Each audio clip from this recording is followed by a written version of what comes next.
How's it going, everybody? This is Gabe Petersen from the Real Estate Investing Club. I'm on here with Scott Carson on We Close Notes, and I'm super excited to tell you my story.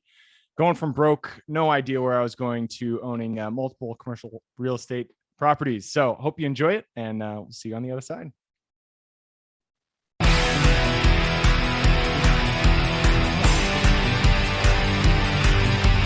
This is the Note Closer Show, where you get the latest developments in distressed note investing and learn the secrets of how you can control millions of dollars worth of property for pennies on the dollar. Get educated and entertained by someone who has closed thousands of deals and lives to support you in achieving the same. Now, here's your host, CEO of We Close Notes, Scott Carson.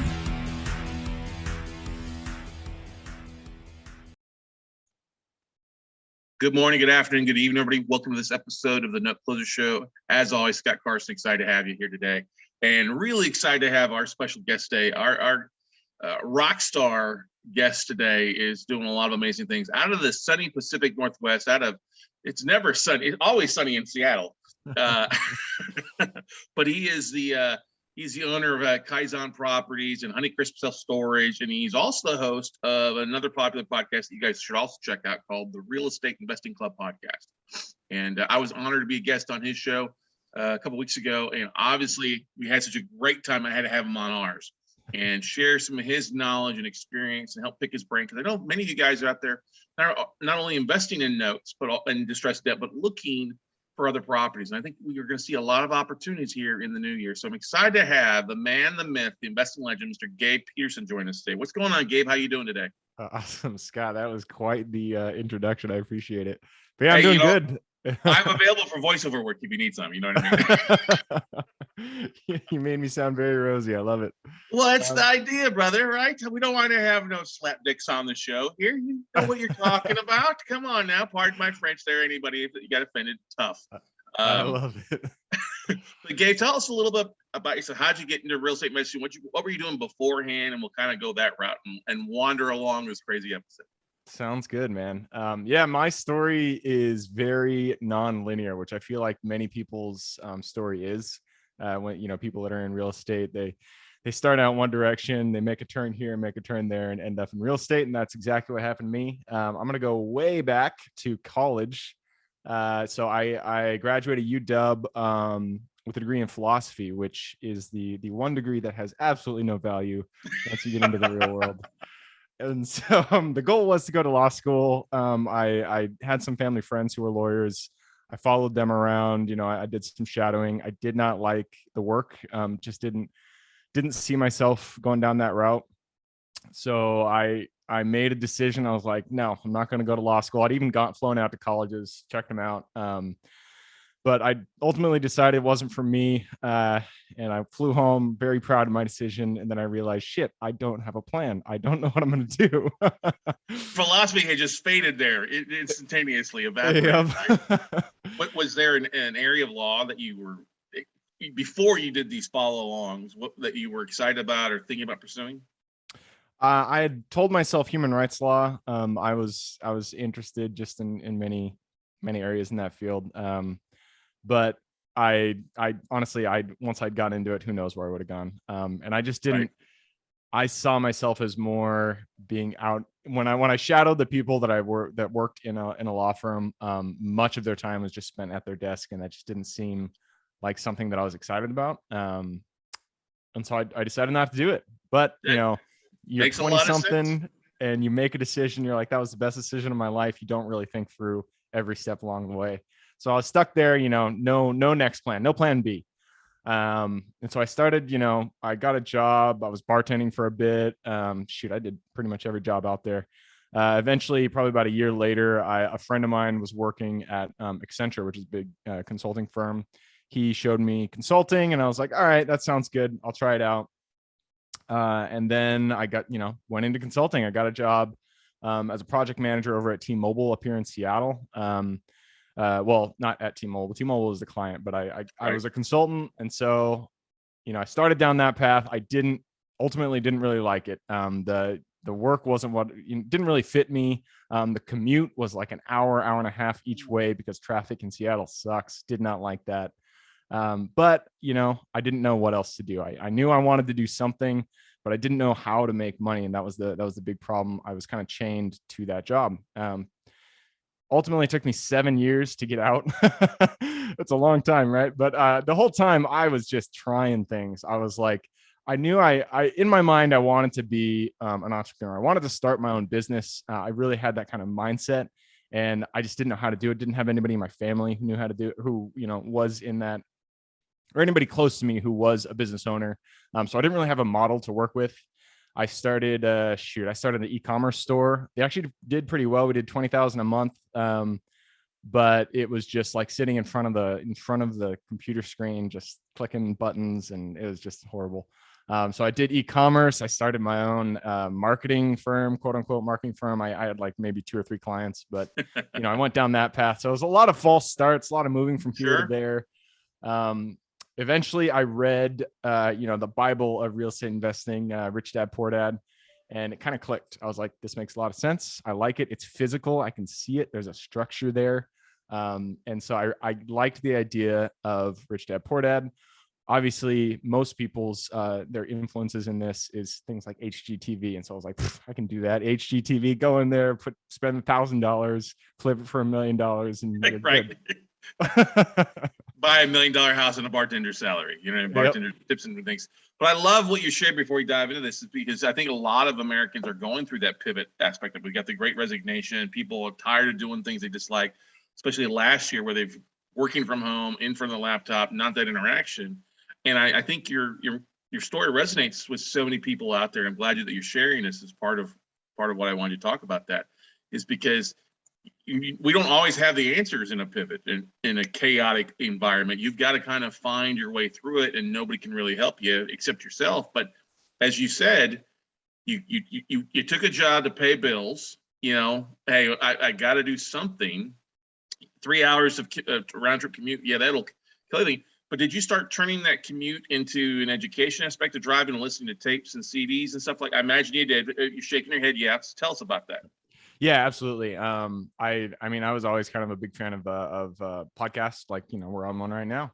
And back in the day, what was it called? It was Entrepreneur on Fire by I think his name's John Lee Dumas. JLD. Yeah, he's the grandfather of podcasting. But I listen to his podcast all the time, and he has many different types of guests on there, which is kind of why I went down the e-commerce route and then the marketing route. So yeah, I mean, my story, I don't know how far you want me to go into it. At this point, I basically decided to go down the route of real estate. Yeah, so I'll just keep going. I decided to go down. I've read that book, decided to go down the route. And then, you have to take it for your first step. So me and a friend, actually it took about, a year and a half to find a flip. And I was still working at this point. And so I walked all these shitty properties, and I didn't know what I was doing. Everything, it was just, when you're starting out, it's just really hard because you don't have a framework to work with. It's like everything is in Latin. You've got to have somebody literally dissect it and translate. What does this mean? Like, I was doing that this morning. I got a student buying a note, and he's like, what does this mean, address for notices? Well, that's where you want the notices mailed to you in case of something happening. He's like, oh, I didn't know that. I'm like, small things like that. It matters. Exactly. But you started, so were you just walking stuff? Were you starting to spend time at your local real estate club or anything like that? Or just hey, I'm just going to willy-nilly and fly by the seat of my pants?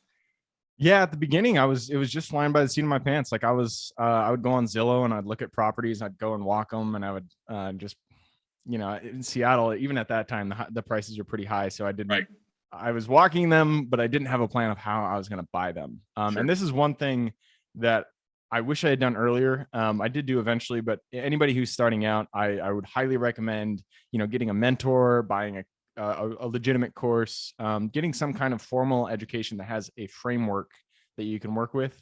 So you don't make all those, you just waste time if you don't have something that can kind of guide you down that path, which I know I believe you have a course too. So I'm going to plug that right there. There you go. We have our 3-day course, Find, Fun, and Flip. You got to have a path, but that's the same thing. When I started learning, I hired a coach and mentor as well to help me out there. So critical, especially when you're starting out, and then when you dive into different niches. So You buy your first flip. Then it sounds like you finally found one and went that route. Is that right? Yeah, I eventually got a course actually, and that way it was Matt Tiriel from California. He's this big time flipper down there. I think he's in multifamily now, but I bought his course, $5,000, best 5,000 I spent, and then I finally purchased a property. My first property was a triplex. It was a nightmare. One person was a hoarder, one person was growing weed in their apartment, and their electric bill was $1 million. And then one guy, we ended up evicting him. He stuffed, I can't remember what it was, something down the drain, and turned on the faucet, flooded the place. So we had to deal with that insurance thing. And so it was a good introduction into flipping houses. Learn everything. That's trial under fire, or learning by drinking out of a fire hydrant, literally for the most part. But I think you learn more from those tragedies sometimes than the successes, huh? Yep. Yeah, but that was eventually a success. So we held it for I can't remember, maybe a year, and we sold it for $80-something thousand. And at that time, that was the most money. I was like, all right, I'm done. I retired. That was all I need to do. So that got me going. Once you have that first success, you're really like, okay, this works. I can do this. Let's keep going. The next, and after that, I started doing a lot of off-market marketing. I was doing like mailers and stuff, did some wholesales, and then I did another flip. I'm gonna fast forward here a little bit. Another flip. I bought a duplex. I rented that out. Fast forwarding. Eventually, we came up to about 2-ish years ago, maybe 3 years ago. No, 2 years ago. I knew I wanted to find a way to have very very sizable cash flow, and I was tired of doing the flips, because flipping is a job. It is like, you really need to, first of all, you have to have very specific knowledge, because contractors sometimes they're not if you don't have the best contractor, you might get screwed. So you really have to have specific knowledge on how to do a flip. They're not the most ethical bunch, kind of like attorneys, right? Exactly. So yeah, you got burnt out in that and decided, hey, I want to go in the cash flow game. Yep. So I turned my attention to commercial and met a partner. We bought a mobile home park. 3 months after that, we bought a second mobile home park. And then, those were doing really well. They were doing, I think, combined like 25,000 a month. And then, from there, I looked at the field. I had, I started my podcast and started talking with a bunch of different specialists in different asset classes, and ultimately decided to go self-storage. So I bought 4 self-storage last year, and we're rocking and rolling. That's awesome, man. So how many units over the 4? Do you know? I don't. I should. It's probably around 250. Okay, so we're talking, these are huge, or they're kind of average, small size? What's been kind of your niche to find the self-storage facilities? So far, well, the ones that I've bought, they've all been, no, actually, that's not true. They have not all been off market. They've all been on the smaller side, some where institutional investors are not putting their money. And so which is big. If you're getting into an asset class, if you don't have millions and millions of dollars to spend, it's really good to go low. It's good to start low. I would not recommend starting below like 100 units or 150 units in self-storage, because then you can't have a dedicated property manager. Right. But it is nice to start small, because you get amazing deals. Every single deal that I've bought has been, a 15 cap plus. And so it's like, they're just crazy deals. They work really well. Now, do you find that since they are smaller, the owners of them are flexible, or they want to get out because they didn't want to create another job for themselves? They're Gabe? Yeah, absolutely.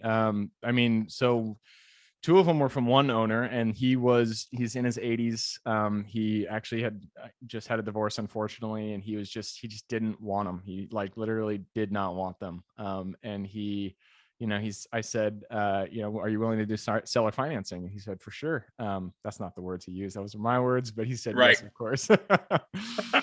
But that's the thing. You most people, and I want to bring this up here because most people are scared to ask, and you never get what you don't ask for.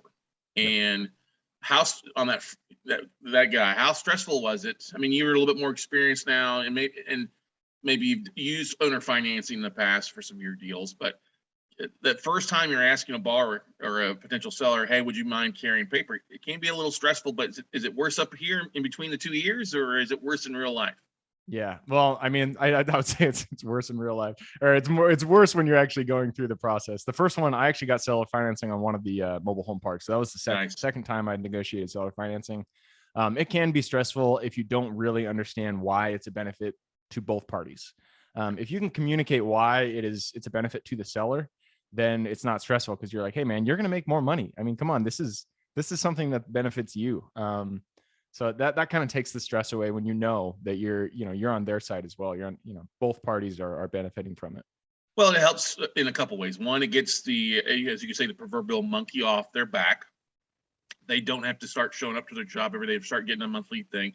It's also huge tax savings to them, so they don't see any type of big, capital gains tax, whether it's short term or long term, because it's now on a deferred sale process. They're getting a little bit each month. They're not being taxed on the whole thing, just what they're coming in as ordinary income for the most part. And then obviously it gives you the flexibility to be able to do more, to be able to step in, take this up without having to jump through the hoops of getting bank qualified and all that good stuff, right?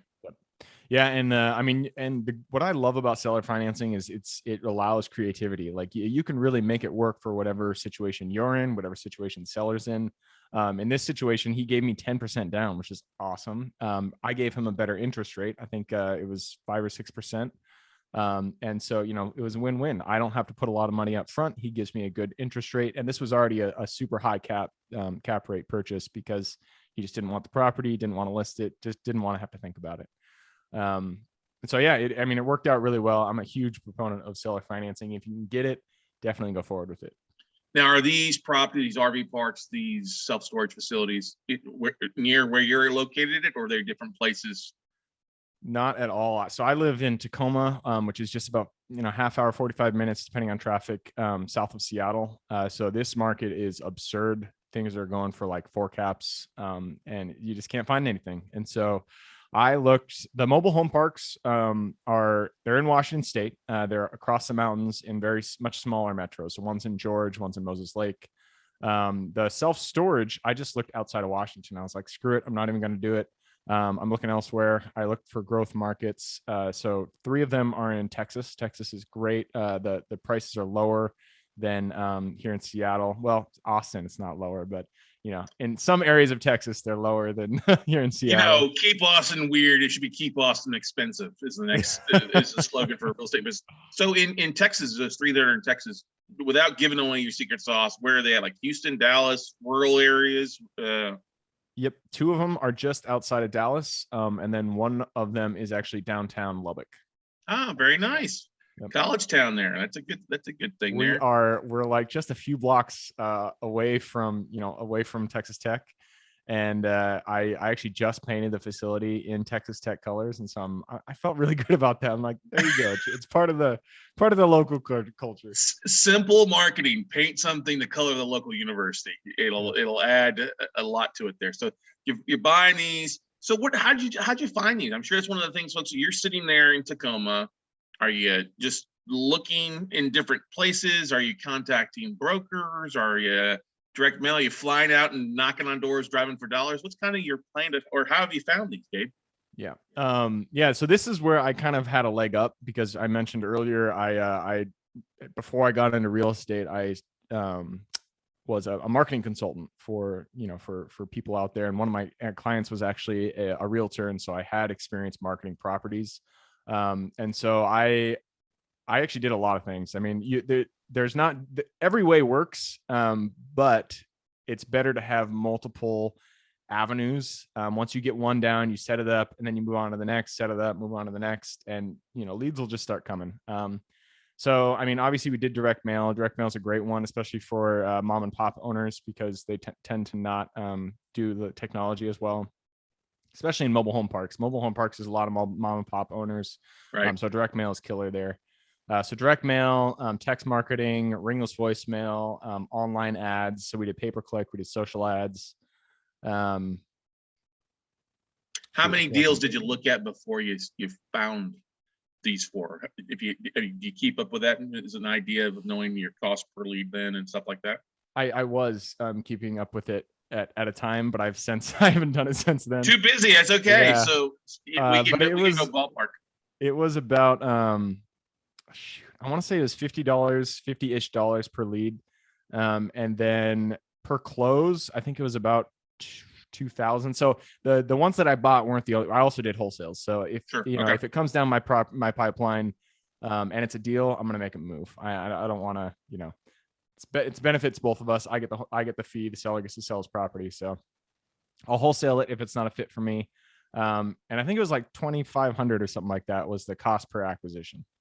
That's pretty good, man. When you think about what people are spending on fix and flips. And I've seen people say, well, it's going to cost me $5 or 10 grand for closing in marketing to find something in a competitive market out there. That's ridiculous. And you're getting commercial appreciation, cash flow, and not having to create another job for you, right? Yep. That is awesome. So you're looking in some of these smaller markets or smaller properties and stuff like that. So are you setting up these self-storage facilities online? Are you hiring a part-time property manager? What's kind of going in there so that you don't fall in that same trap that the existing owners had? Well, yeah, I mean, that is the great benefit of smaller properties that are owned by just mom and pop owners is, I mean, none of them, absolutely zero of the self-storage that I bought were online. They were all older sellers. Literally the only marketing they were doing, they had a sign on the side of the building, whatever storage, here's the number. That's how they marketed their properties. And so that it's, in the modern day and age, that is the easiest way to see that appreciation, to add value to the property, is just market the property appropriately.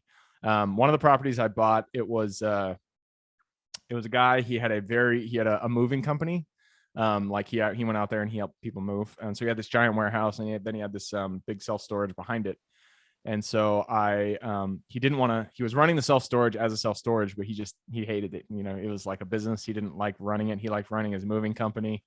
So we subdivided the property. I bought it. It had 0 customers in it when I bought it because he wasn't doing any marketing. And wow. He was downtown. This is Hot Springs, Arkansas. He was downtown. But he just didn't market anything. He was kind of tucked behind things, so his sign was never seen. All I did, put it on Google Business, and I bought that one probably 3-ish months ago, and we're already up to like 30-40% occupancy. Awesome. And so we're just going up. Marketing is one of the easiest things you can do in terms of adding value. Well, that's the thing. We're all in marketing, no matter what type of deal. Whether you're in apartments, RVs, selling tiddlywinks online, we're all in marketing. You have that marketing first mindset. So it's, unfortunately, you get folks that have been operating there not the most up to date on marketing tactics. Sign and let's put some flyers out in the yellow pages to sell spots, and that doesn't work these days. You got to evolve with that. With that being said, was there somebody? Did you hire a mentor to help you out with self-storage, or a coach, take a class on it to learn that process? Surprisingly, no. At this point, I had already done a bunch of flips. I had done, single family rentals. I mobile home parks, all this stuff. So I had experience behind me. I knew kind of how it worked. So I was able to figure out self-storage, not on my own. I did some research. Sure. I joined groups. I asked people, but I didn't. It was easier for me to transition into self-storage than it would have been if I had been completely new. And I really like self-storage because it's more retail than it is something like, multifamily, which people live in. It's a house. And self-storage is a little bit more retail. It's a product that you're offering people. So I really like that. You can manage them without having people at the facility. So you can buy, 3 or 4 small facilities in the same area, have one per property manager who supports them all. And so, it's really nice that way. And that's the thing too. You add some technology to it. It's I've got some friends that they've got an ATM there that manages everything from buying the lock to signing the lease to collecting rent on a regular basis. Plus, it's nice too that like you said, you don't have the drama of people shoving a potato or something down the sink and turn the water on. Your overhead is you know, what is it? Somebody was, I was talking with somebody the other day about like a multifamily has a 45 to 50% upfront costs basis on what the self-storage is, what somewhere between a 28 and 35% cost basis, you know, overhead to it for the most part. You mean OpEx? Yeah. Yep. Yeah. So, I mean, I've seen some properties I've underwritten, they're running at like 20% OpEx, which is absurd. But I usually underwrite 30 to 35%, you know, if you're taking into consideration third-party property managers, stuff like that. And so 30 to 35 is usually what I underwrite. Nice. But that gives you some underwrite at that. It gives you a little cushion there to save and not say pad your bottom line, but you know, you're underwriting. Make sure I don't lose money. That's exactly the most important thing. Now, are you fine now with owner financing on some of these other ones? Did you have to go get financing, use cash, OPM with some of the stuff? What have you used to help when you couldn't get favorable terms? So luckily I was able to buy all of them up until these last two with my own cash. You know, I had pretty favorable terms. I got seller financing, so I did very little down. And the mobile home parks, I had partners there with me, and so we all went in. We had nice. You know, we put our money into it. But the last two, well, okay, no, it's only the last one. The one before that, I actually did buy with my own money. The last one, I raised money just for my family and friends. I had the deal. You know, I'd been posting on Facebook, on LinkedIn, right. Not obnoxiously, but just, hey, check it out. I bought this property. You know, I did this little thing to it. It looks nicer now.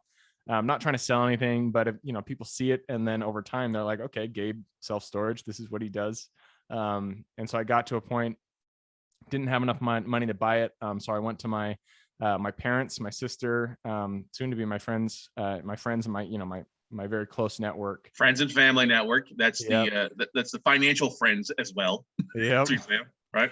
And I just showed them like, hey, these are the numbers. This is what I hope to get you. And you know, I have confidence in those numbers. And so they said, let's do it. And that's awesome. We go. Yep. Awesome. I love it. So big goal. You closed on basically average 1 a quarter last year. What's the goals for 2022 for you, Gabe? Last year actually was, so I switched to self-storage in April. And it took me about 3 months to do the first deal. And then I did, you know, 3 deals within the next couple of months. Nice. So I got some good, you know, momentum. I don't want to do anything less than 20 to 25,000 square feet going forward. And so I think the smallest one I did last year was 7,700 square feet, and they're, you know, they still make money. But I want to go bigger. I want to have a property that really is able to support a full-time property manager. So I'm looking at a few right now. They're in the $2 to $3 million range, and I'm hoping to take those down. That's awesome. You need to put me on the list for stuff here that you don't want here in Texas. All right. I don't mind paying some wholesale fees there, buddy. Definitely. Now, you started, when did you start the real estate investing club? I started that right when COVID happened. So that was about the time that I was really like driving up my networking, because I was just getting into commercial. And COVID happened. I couldn't network, couldn't meet people. I was thinking, what else can I do? Right. Podcast is a great idea. And so started the podcast. It's been awesome. If anybody's thinking about it, podcasts are a great way, you know, not even to market, but just to meet other investors and get knowledge, like, you know, Scott with notes. I don't know anything about notes. I got to talk with Scott for, you know, half hour on my podcast, learn a little bit about notes. And so, it's been a great experience. Yeah, that's the thing is you never know who's listening, and you know, and somebody reaches out to you, you're like, oh, I've been listening and live streamed all your podcasts. I know everything. I want to do something. That's always exciting. Besides, obviously, building the camaraderie and the networking. I think it's a lot of us real estate investors, we were like-minded in believing there's plenty of deals to go around. That's why we're sharing information. That's why we're talking to people, because hey, I think it's one of the best ways to network these days, because if you can't travel, and most people are listening to it, they're listening to the entire thing versus like I do a lot of YouTube videos, but it's much better than, you know, it's just something interesting about. Yeah, exactly. Right. What's been the biggest surprise from the podcast? Anybody reached out to you, or you raised any capital from it, or any deal flow? Yeah, I have gotten deals through there. I have had people reach out and ask if they can invest in my projects. I haven't taken them up on it yet. I honestly don't know how to do syndications yet. That's going to be the next thing. And so I think that I just really like when people reach out and they're like, "Hey, I listened to your podcast." I'm like, that's cool to me. Just hearing that people actually listen, they're taking in the information. So yeah, I'm just kind of enjoyed it. I love that you've taken your podcast and treated it like an investing club. I think that's such a great thing.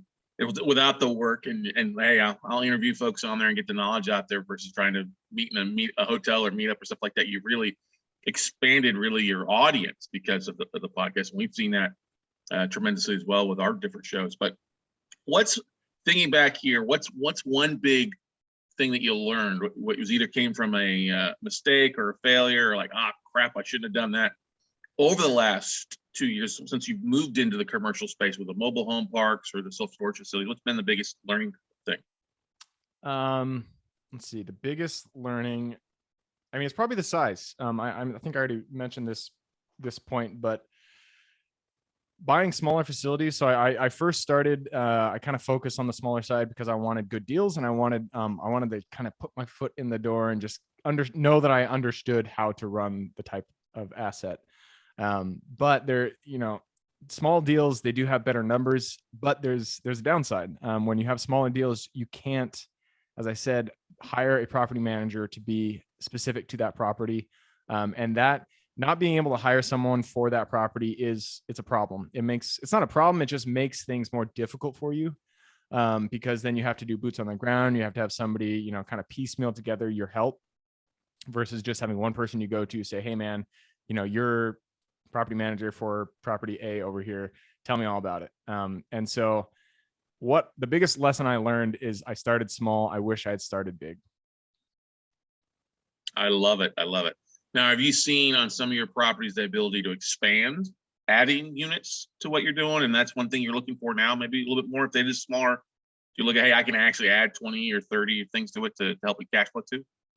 Yep. Actually, two of the facilities are on bigger parcels. One's on a much bigger parcel, and so there's a lot of opportunity to expand. I'm still trying to decide if I want to do that. I mean, eventually I will, but one of them is probably about 45 minutes outside of Dallas, and it's a drive-through city. It's Millsap, Texas, and so it's it's smaller. It has a lot, there's things going into there, but I don't think the local economy can support additional square footage. And so I'm waiting that's the direction of development in Dallas is, that direction. And so I'm waiting for development to kind of catch up, and then I'll do the build. I've got a friend, Stacy Rossetti, who's out of Georgia, who does self-storage facilities, and she loves that too. In the path of progress, what she does, she turns basically, without doing any construction, she sells parking lots basically for storage. Get the car out, the RV out, the boat out, and helps to put those things in place to bring in capital.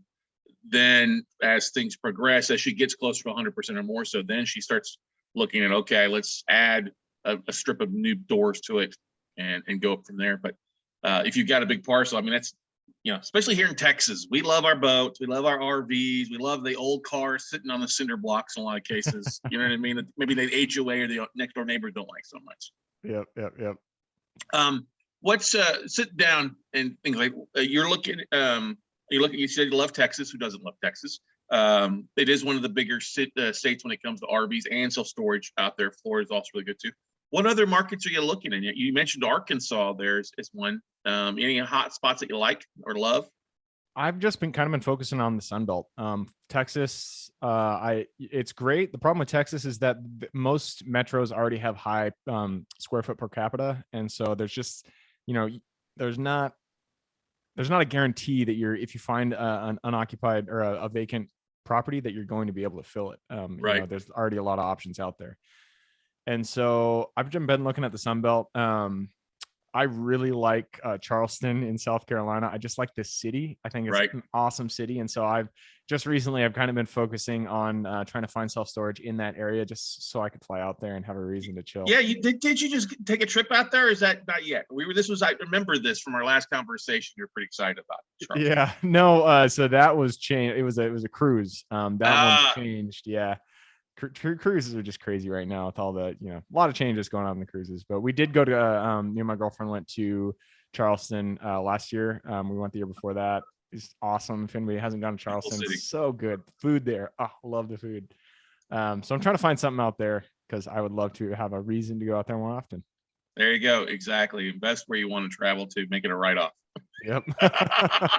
Sure, we'll go to Charleston, honey. It's a write-off to fly out there. Yeah, it's a business. Come on. It is business in a lot of cases. And that's what, and I know it's so great about your story and your journey, Gabe, is you've had twists and turns. As we all know, every entrepreneurial journey is never a straight and narrow lane. It's ups and downs and back and forth and trying to figure out what the heck we want to do and how we implement that. And so just kudos to you, man, for having an amazing journey and going out there and really kicking ass and taking names and just kind of, hey, you're not trying to do things too crazy. You're not definitely the tortoise, obviously.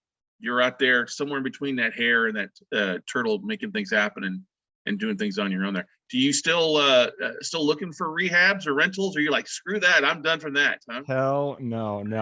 I'm out of flips. I've had people actually send me flips that were good deals, and I was like, nope, not doing it.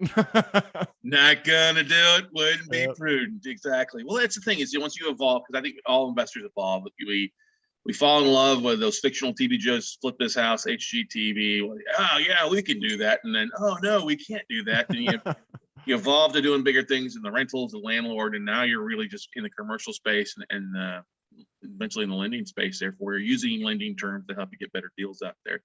Have you set your sight on any goals for what you want to acquire here in the new year? 2022, I want to do 100,000 square feet. That's the goal. Pretty easy. Doesn't matter if it's 10 deals, one deal, just 100,000. That's what I put my number on.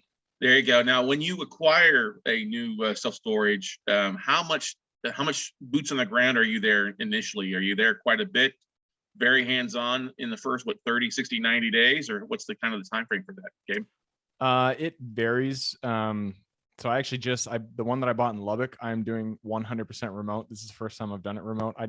It's just like, it's in the heart of like the very, very, downtown Lubbock. And so I've been able to find contractors to go out there, boots on the ground to help me out. So I'm doing it all from my computer. I bought it. I painted it. I got electrical out there. I got internet installed, getting the security cameras installed next week, getting a gate installed, or a fence and gate. And so I've been able to do it all from the comfort of my home, which is great. But that's not something that I would recommend. I definitely think you got to go out there, be boots on the ground yourself for a little bit, especially for bigger facilities.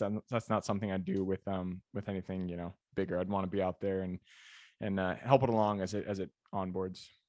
Does this one have a good manager in place already, or good staff already that you took over, or anything like that, or no? We had somebody who helps out. It's not, again, it's a smaller facility. You can't have an actual staff member, but it's somebody who comes, once a month, once every other week to kind of clean up the area, check locks, do lockouts, stuff like that. Awesome. Good stuff, man. Well, hey, man, congratulations on your success. We hope that the new year is even more rocking for you. And just thanks for coming on and sharing your journey and sharing your knowledge here for you. If folks want to reach out to you, Gabe, what's the best way for people to reach out to you, besides obviously listening to the Real Estate Investing Club podcast out there? Yeah, no, for sure. The best way is probably actually just going to the website, the Real Estate Investing Club. So it's therealestateinvestingclub.com. Check it out. I'm just writing an ebook because people have asked about self-storage, and so I'm writing an ebook. It will be at the realestateinvestingclub.com/ebook. And just kind of tell you how how my journey went. I'm looking forward to helping people get to where I am, because anybody can do it. There was a point at which I had zero money, and I was dreading the next mortgage payment because I wasn't making enough money in e-commerce. So I was there. I was broke. You can get out of it. Anybody can get to wherever you want to be. So looking forward to helping people out, helping get to whatever their financial goals are. Awesome. When's the ebook come out? You about done with it, or you're just getting started? Man, this is one piece of advice. I'm not big on like giving out advice, but one piece of advice I would give someone is focus. I have a problem with kind of the shiny object syndrome. And so really, if you can just focus on one thing, even when it comes to real estate, just focus on one asset class. I've done mobile home parks, multifamily, single family, blah, blah, blah. It's really great if you can just focus. So I'm trying to focus. I just bought a facility, closed on it last month. And so I'm still doing the rehab there. So I don't have a date. I'm not When you sure. get it, This is definitely secondary to my. that's okay. That's good. There's nothing wrong. When you get it, let me know. We'll put the link in the, and then go back and put the links in the chat roll and in the description, stuff like that for you, help you out there. But Sounds so good. honored. Good stuff, man. Congratulations. Thanks for coming on the podcast, Gabe. Yeah, Scott, thank you for having me. It's been a pleasure. Anytime. So, hey guys, love this episode. Listen to what Gabe, listen to the nuggets that he shared. You know, if you're struggling, you're not alone. Reach out, talk to people, listen in, get educated. If you got to make a pivot or switch, do it. Do it probably sooner than later. If your budget and can afford to make things happen, and don't be afraid to say no to things. As Gabe said, he wishes he says a little bit more no to things versus saying yes all the time. Because we as entrepreneurs, we love that squirrel syndrome or that shiny object syndrome. So go out, take some action, everybody, and we'll see you all at the top, everybody. Bye.